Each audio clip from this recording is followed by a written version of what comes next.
નમસ્કાર દર્શક મિત્રો, આપ જોઈ છો ટીવી ન્યૂઝ ગુજરાતી. હવે જોઈએ અગત્યના સમાચાર.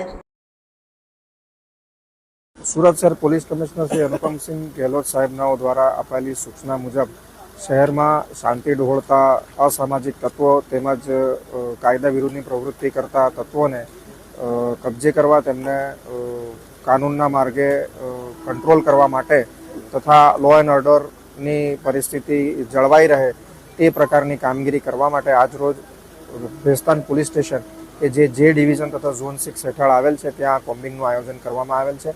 મહેરબાન પોલીસ કમિશનર સાહેબની સૂચના મુજબ તેમજ sector 2 joint police commissioner Shri કે એન ડામોર સાહેબ તથા ઝોન 6 ડીસીપી શ્રી રાજેશ પરમાર સાહેબનાઓની આગેવાનીમાં આ કોમ્બિંગનું આયોજન થયેલ છે.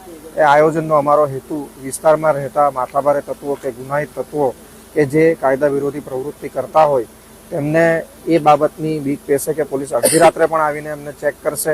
એટલું જ નહીં, પણ વિસ્તારમાં જો કોઈ આવી પ્રવૃત્તિ ચાલતી હોય તો પોલીસ સતત નિગેબાન છે અને અડધી રાત્રે પણ આવી પ્રકારની પ્રવૃત્તિઓને નાથવા ડામવા માટે પોલીસ સતત કાર્યશીલ છે. એ અમારા કોમ્બિંગનો હેતુ છે.